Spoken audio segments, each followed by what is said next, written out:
ziar yéen ñu suivre seen chaîne YouTube bu Reubeuss TV tey nag dañu am mbégte ak kontaante dala fi ñaari nit ñoo xam ne ay icône lañu ay légende lañu ci football fii ci zone 1 ak ci Sénégal gi yëpp muy Mansour Ayanda ak Noël Sylla dañ leen di bàyyi ñu présenté wu nuyoo ki ma njëkk jox kàddu gi di Mansour Ayanda tonton Mansour nuyu naa la. maa ngi lay delloo nuyoo bi di la fay di nuyu ñëpp ñiy seetaan émission bi di nuyu waa Reubeuss ñëpp Médina ñëpp maa ngi leen di nuyu ku ci nekk turam ak santam. ñu bëri dañuy dégg sa tur kan mooy Mansour Ayanda. waaw Mansour benn gone yi Médina la rek bu juddoo Médina màggoo fi yaroo fi donc nit ku simple la nit ku am diine ku respecté nit. waaw ci côté football mu amoon qualité ya nga xam ne xalaatul woon leneen ci dëkku naar yi Europe la gënoon xalaat yàlla yóbbu ko ci dëkku naar yi donc damay sant yàlla rek waaw. kon damay bàyyi tonton Ary Noël Sylla mu nuyoo moom tamit présenté wu. waa Dakar yëpp waa plateau Médina bi yëpp maa leen di nuyu. Ary Noël Sylla booy Dakar Plateau la ancien sportif ancien footballeur def carrière am ba mu jeex voilà. man question bi leen njëkk posé c'est valable pour tous vous deux seen début ci football da ngeen doon football ci koñ bi nii wala da ngeen am ci école de football bi ngeen jaar. ba tey ngeen gegg ci niveau bi. waaw man dama jaar ci école football As Diak Jaraaf fa laa defee catégorie yëpp quoi donc ak cadet Koussoum à part loolu yaakaar naa ni ci catégorie boobu laa jaar quoi ci As laa jaar fa laa defee lépp minime ba Benjamin gi lépp foofu laa ko defee donc di ko sant di ko gërëm ci jàppale bi mu ñu jàppale bi ñu nekk xale parce que moom moo fi nekkoon comme école football bi tax ñuy wax donc vraiment rëccu ma ko. waaw Ary Noël Sylla say début. waaye fi mu jaar foofu laa jaar ba As li ma mën moom moo tax fu ma munti àgg tamit moo tax ma àgg fa maa ngi koy gërëm di ko sant. 70. macha allah. école football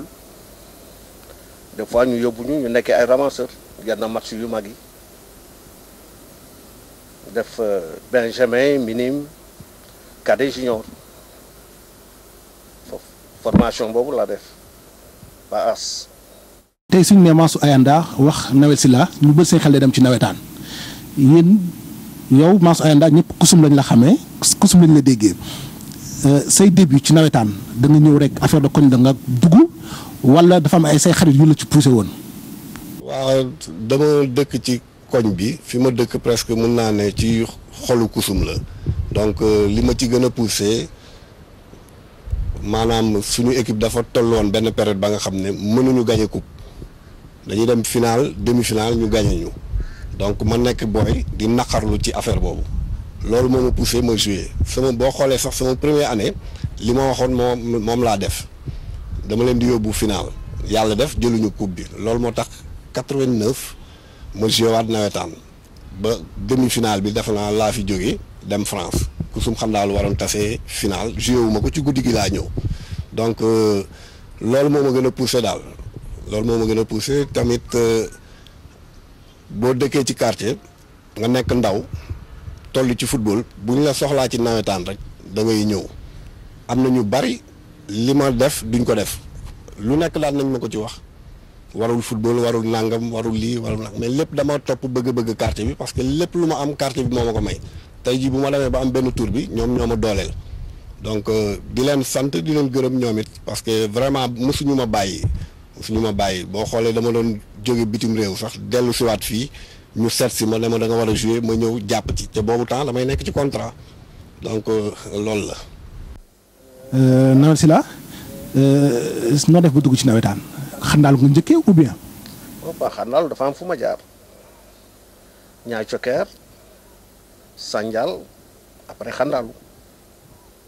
gis nañu ne xandaalu légende nga foofu def nga fa lu bari lu doy waar sa intégration biir xandaal de Reubeuss nu mu demee. li ma def Sandial defuma ko Xandaalu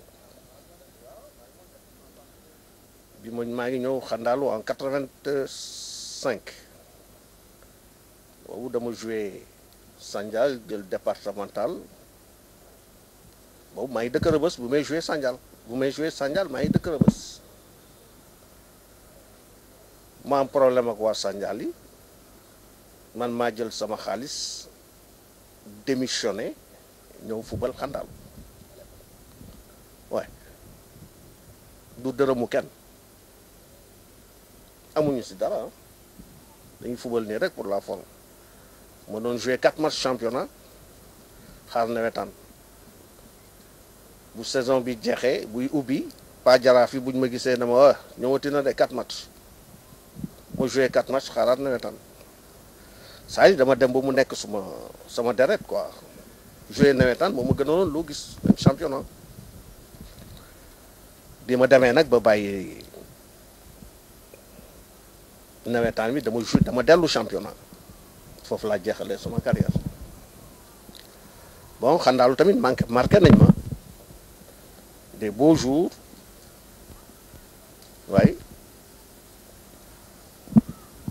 waaye noonu la c'est comme ça. may ñëw léegi ci Xandaalu Kusum yaakaar naa ñaan ñi ma fi invité tey ku nekk da ngay représenté kii Kusum kii Xandaalu mu nekk derby rivalité boobu fan la jógee. waaw loolu man dama juddu fekk ko fii donc bi ma ko fekkee dama topp lool rek dama ko topp Xandaalu Kusum dafa nekk la nga xam ne ci nawetaan képp ku nekk rek jour bëgg nga ko football parce que dafa nekk match ba nga ñaari équipe ya nga xam ne ci Ndakaaru mën naa ne ñoom la ñu gën a xam ci zone 1 donc rêve la pour jouer ko man bu ma ko daan jouer dama daan mel ni ku ñu xabtal parce que dañ may ñaax ba nga xam ne guddi gi yëpp du ma nelaw parce que waa Kusum dañuy jël lépp teg ko ci man nangu woon ko donc Xandaalu tam équipe bu mag la football ak moom dafa neex dañuy feesal stade bi am na joueurs yu mag yi fa jaar donc football ak ñoom vraiment plaisir la daal waaw plaisir la waaw. Nawel. waaw Kusum suma équipe la sama deuxième équipe la woon parce que foofu laa doon fréquenté li ma doon def Rebeuss yëpp guddi gi maa ngi biir Kusum sama gars yëpp foofu la ñu nekkoon mais nag n'empêche que bu ñu dajee si terrain bi moom day métti ñoo may marqué suma ay copains dafa doon saf Xandaalu Kusum dafa neex sérieusement. tey Ayanda Xandaalu Kusum suñu waroon daje avant match bi yéen en tant que joueur ba pare en tant que supporter parce que joueur boo gis day yore direct supporter noo leen doon dundee avant match bi question valable pour tous les deux bon daawuma jaaxal parce que dama amoon qualité yi nekk ci man bu dee football ci terrain rek xam naa ni dama ciy génn par rapport ak bon yeneen joueurs yi li ñu leen di wax topp ko gaañ ko wala énervé ko donc boo amee qualité technique bi nekk ci yow mën nga jouer fu nekk doo ragal fen doo ragal bon match la nag daan na am pression nit ñi dañuy tiit c'est normal parce que ñaari équipe yëpp kenn bëggul ñu gagné la donc mooy ñaari équipe ya nga xam ne normalement ci yoon ci wàllu football tey jii waroon nañu romb fii soit ñu defoon benn affaire boole ñaari équipe bi jouer ay division yu ndaw ba yéeg parce que loolu c'est très important football dafa am xaalis léegi mënuñu nag topp nawetaan bi nii rek topp ko Xandaalu Kusum war nañu mën a gisee toog waxtaan former benn équipe wut suñu terrain. Nawel noo leen doon dundee avant match bi ñu ne Xandaalu Kusum war nañ daje tey match de poule wala ci quart de finale wala demi-finale pression boobu noo leen ko doon dundee. metti pression mais man mel ni immeuble Kébé nañu teg sama bopp bi pour yenn ko dina metti pas Rebeuss yëpp day ñëw taxaw du ñu wax ak kenn man nañu waxal bu ñu match nulé yow la bu ñu amee défaite yow la bu ñu gañee yow la bu añ bi tegoo du ma añ waaw parce que dañ lay sas dafa méttee football Xandaalu dafa metti jaar naa équipe yëpp club yu bare Jaraaf tu vois mais pression bi am foofu métti na trop saa yu copain saa yi ñi nga gën a jege ñoo lay teg pression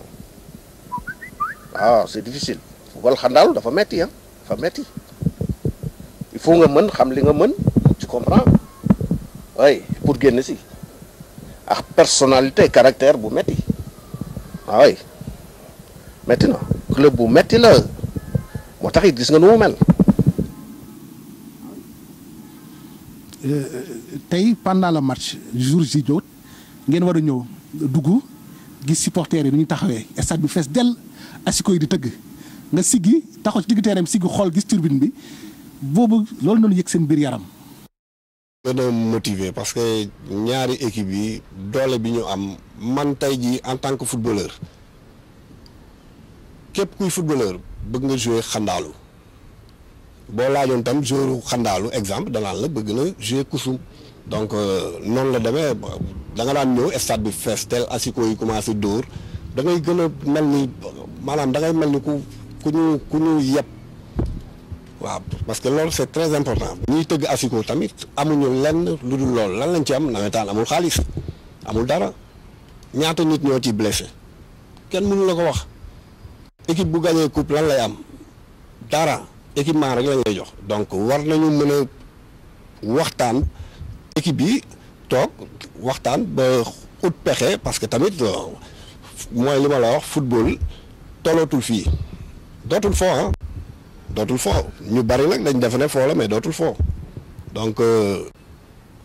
dañ la daan yëpp ba nga xam ne yow sa bopp da ngay mel ni gaynde bu ñu xabtal vraiment man plaisir la pour jouer kusum xandaal parce que dama daan nekk à l'aise boo xoolee Kaolack 2007 man maa leen gagné yàlla mooy def loolu premier coupe bi fi dugg maa ko fi dugal bu mujj bi fi dugg 2007 maa ko fi dugal ci lañ gëj a am coupe ba léegi donc sant yàlla waaw. Nawel soo duggoon ci stade bi nii asiko yi di tëgg supporters yu jóg rosa bi jolli. supporters yi asiko bi ak joueurs yi si suuf c'est-à-dire ñi nekk ci kaw mënuñu ko xam asiko bi la ak joueurs yi si suuf parce que am na ay tëgg yoo xam ne bu ñu la ko tëggalee nga nekk ci biir terrain bi joueurs yi nekk ci biir terrain bi te ñu xam tëgg boobu balaa muy jeex il faut ñu dugal la but waaye ay secret la waaye ay secret la xandaalu ay secret. wax nawetaan te waxuñu mystique yéen est-ce que mystique bi mos woon ay andaa mystique mos na la jàpp ci nawetaan nga ñëw ni ci match sa yaram dee wala mu diis. bon man bàyyiwuma sama bopp donc nit koo gis rek lañ lay préparer du ma tagg sama bopp nag mais mosu ñoom ñi def mystique sax koo ci laaj ndax mos nga jàpp Mansour danaa la déedéet bon peut-être nag dañu nekk ci télé bugguma nekk di wax mais vraiment mosuma sentir loolu waaw te gëm naa ni équipe bi bu ñu doon def ci yenn joueurs yi benn man fukk lañ doon def ci man te mosuma fubal ba sentir loolu vraiment sant yàlla. Nawel mën nañ ne mosula arrivé nga ñëw ci match bi nii sa yaram diis nga ne aujourd'hui y a quelque chose qui se passe lu mu demee nii. ci terrain bi du ñu laal kenn ku dul man xandaalu des fois ba football boo pare duggal sama biir nekk yeewu pour ma jóg nga ndam problème la il faut mu yuuxu nit ñi ñëw yëkkati ma ndax dës bu metti waaye metti woon na trop c'était dur c'est difficile dañuy wax rek mais nawetaan baaxul ah nawetaan baaxul je regrette beaucoup mais nag nawetaan baaxul bon suñu destin la tamit quoi jaar-jaar la et c'est normal kii nag sama joueur la Sénégal yëpp moom nañu wax da nga bëgg a Mansour da nga fan Mansour dafa def yoo xam ne ay qualité yi ma ñàkkoon si moom laa ko gis nit da ngay wax li am na ñoo xam ne bu ma toogoon fii wax li ñu bañ man xam naa kan mooy Mansour je le connais très bien waaye Mansour maa ngi koy gisee benn joueur bu nekkoon Jaraaf bu ma ko xoolee rek kooku la may jox mooy Bamba Diarra ñoom même style la ñu yore remplaçant Jaraaf titulaire équipe nationale Bamba Jara suma joueur la Mansour attends lu ko xoos rek xoos na ma ma dama leen koy wax non c'est sérieux du ay caaxaan moom xam na loolu bu baax xam na loolu bu baax waaye des fois dañuy entraîner fii dañuy entraîner buñ ko laalee du ma siffler damay arbitrer gars yi di wax wa xam nañu quoi suma joueur la Mansour rëqaloon na suma tànk final GIA Jaraaf ban année 91 centre kan moo dévié bal bi. Lamine Sarr ah non attends dafa rëqal sama tànk maa ngi toog di seetaan télé bii bal bi di ñëw man ak moom ñoo ko dugalandoo maa ngi sama saal mais dama dóor table bi bal bi dugg Mansour gis nga égalisation bi bii bal bi di ñëw geste bi def noonu la dama jóg affaire bi la dóor table bi man ak moom ñoo ko dóorandoo wala xamu leen fu may waxee ah. bien sûr boobu bi ngay si daan. non du nooy du nooy bal bi warul laal sax suuf jël na ma attention ah oui waaye Mansour na. macha allah te mën nañ ne est-ce que à l'époque nawetaan mi ngi doon dundal jour est-ce que les joueurs se sentaient bien est-ce que amoon na xaalis wala parce que dañ doon gis ne affaire de koñ la woon affaire de sang la woon da doon nekk si nit ki est-ce que le nawetaan nourrissait son joueur. bon ci benn côté amul woon xaalis par rapport ak léegi parce que bu doon xaalis daf ci amoon dafa daan feeñ ci ñun peut-être ñun comme ñoom grand aadi li mu wax léegi dama ciy dellu si wax rek tuuti rapidement man su may sol numéro 14 moom moo tax que ñu bari bàyyiwuñu xel ci loolu Jaraaf 14 laay sol équipe nationale 14 laa yàgg sol xëy na bu ma ñëwee ay kusum laay sol yeneen maillot yooyu mais parce que comme li mu wax noonu qualité yi nekk ci moom dama ko doon gis ci man nit ñi dañ daan wax bon kii boo koy pàdd du daanu nangam parce que non dama macha allah liggéey la daal liggéey la donc ma jëm tamit ci nawetaan comme li ngay wax ni xaalis amu ci woon man kenn mësuma proposer xaalis mës naa bëgg a démissionner pour ñëw xandaalu ñu bari xamuñu loolu photo wu naa fa ba war a ñëw signer licence bi mais comme suñu kër moo doon grand place sama gars yi ñoom ñoo tax dew ma boobu man ak Modou Kane ñoo ànd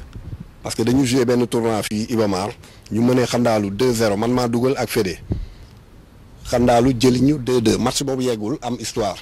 seen attaquant malien bi sax moo dugaloon gars yi commencé coow li bari Modou Kane démissionné dem entraîné xandaalu ma ñëw ba foofu photo wu naa fa ba war a signer rek moo ci desoon donc mu doon la nga xam ne maanaam ñaari équipe yi famille la peut-être bu nawetaan jotee ku ci nekk di nga mer parce que supporters yi kenn mënu leen canaliser ñëpp yemuñu mais vraiment man daal dama kontaan naa trop parce que kii ma jàkkaarloo tey jii li mu waroon lekk xaalis ci football yàlla na ko njabootam encaissé parce que vraiment kii niveau bi mu nekkoon ci football man mënuma la ko wax peut-être mais boo laajte woon kuy aadi ñëpp xam nañ ko yenn booy yi sax xamuñu ko. li nekkoon si kaw ci aadi nawet si laa ngeen war a invité ak Ayanda dafa bari te dañuy dégg seen tour nouvelle génération bi xamuñu dégg mag yi di ko wax moo tax tey bu ñu ñëwee ñu ne première émission bi yéen ñaar la mën a doon man li may laaj nawetaan est-ce que à l'époque ça nourrissait son joueur. non nawetaan xaalis amu fa boo gaañoo sax élasto yaa koy jëndal sa bopp goras yaa rien nawetaan pour dundal quartier bi la rek supporters yi xale yi tu vois tout ça loolu moo tax c'est ça mais yaa rien dërëm amu fa yaa rien ambiance bi tu vois tout ça gars yi kontaan tu vois c'est ça il y a pas d'argent amul dara bien yow yaay jël sa xaalis sax di si dugal waaw yi day jël xaalisam di ko dugal kii c'est ça. benn bii boo xam ne bii bu extraordinaire la woon. waaw loolu archive la parce que boo xoolee ci lañ ma jëlee équipe nationale sax parce que man bi ñu may jël équipe nationale ci nawetaan lañ ma jëlee ñu bari nag xamuñu loolu jour boobu dama ko fàtte dama génn ñëw fekk Claude Leroy suñu buntu kër parce que bu ñëwoon si koñ événement la tubaab bi moo fi ñëw tubaab bi Leroy nanga naa ma ñëw moo nekkoon entraîneur Sénégal parce que match boobu nocturne la woon 2 laa dugal. voilà mais ñi fa nekkoon dafa bari ci autorité yi li gënoon yéeme fi ma jëlee bal bi moo sori presque suñu camp laa ko jëlee ba beneen camp bi éliminé naa 4 personnes déclenché tir bi donc mooy loolu pour nga mën ko def foog nga jaar école football lu n'importe qui moo ko mën a def di sant yàlla ci loolu quoi. Nawel demi-finale Xandaalu Dames 87 ñu ne nga dugal bii boo xam ne tamit ba léegi dafa des ci archive yi loolu noo ko dundee woon.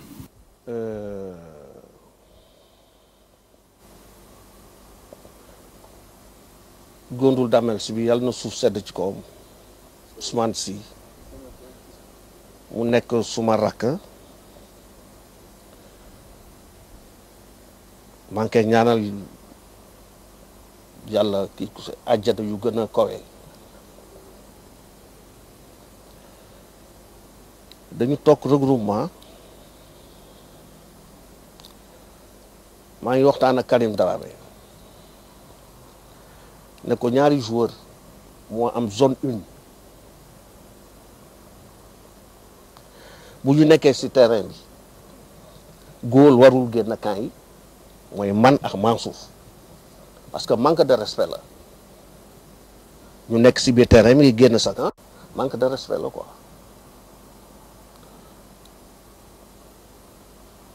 su benn contrôle laa def rek si gi fekk mu génn nu mu tudd di 18 mètres bi waay mu ngi nii bot bi quoi da nga koy am sonné il faut nga am ko précision waay moom daal xool na bal bi gis bal bi deuxième photo waay si ëllëg si daf ma ñëw seet si fii Rebeuss ah non mais daf ma ñëw seet si Rebeuss na ma mais grand affaire bi nu mu demee ma ne ko Oussou bàyyil génn camp yi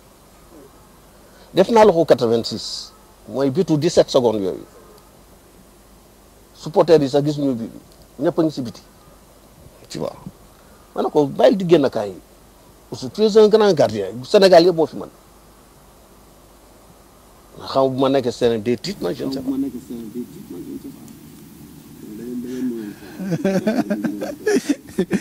tey Massou Ayanda yow ban match moo la gën a marqué tey si suñu invité Nawel Sylla boo xam même su dul Xandaalu Kusum sax beneen match boo xam beneen équipe boo xam ne joué na ko nga xool ko sa xol sedd. la marqué bi muy joué Sandial presque boobu laa ko doon seetaan laa ko daan gën a seetaan quoi donc période boobu la ma gënoon marqué bi muy joué Sandial Nawel pour man beneen niveau la nekkoon bokkul ak gars yi sax niveau surtout façon contrôle protéger bal bi yóbbu bi fu ko neex lay tollu dóor loolu du n'importe qui moo ko mën a am yombul nag yombul donc loolu moom moo gënoon marqué ci moom waaw vraiment loolu moom beneen niveau la woon waaw. tey ci nawetaan ban match boo xam ne yow moo la gën a marqué xam ne da nga toog jour boobu sa xol sedd nga sentir loo xam ne mosoo ko yëg. ban match waaw mais bu may wax dama naan kusum xandaal la 2007 bi. bon presque boobu bàyyi naa football ba arrêté naa dama doon ñëw rek di ci jàpp noonu donc mu nekkoon la nga match ba nga xam ne gars yi dañ ko soxla woon trop bi ma koy football sax dañ ma forcé ne ma yow sa jëmm rek la ñu soxla ci terrain parce que képp ku ma amoon quartier bu ma munti woon dëkk tamit même chose bu ma dëkkoon Rebeuss tamit buñ ma soxla damay ñëw kusum dañ ma daan soxla sama yaay day wax bàyyil nawetaan bàyyil nangam su may football sax équipement du ma ko indi. lépp du ma ñëwee stade laa koy fekk donc 2007 bi daal moo ma gën a mooy li ma gën a neex parce que moment boobu bi ñu leen di gagné kenn mënul woon gagné presque Xandaalu yoroon na équipe bu diis tamit.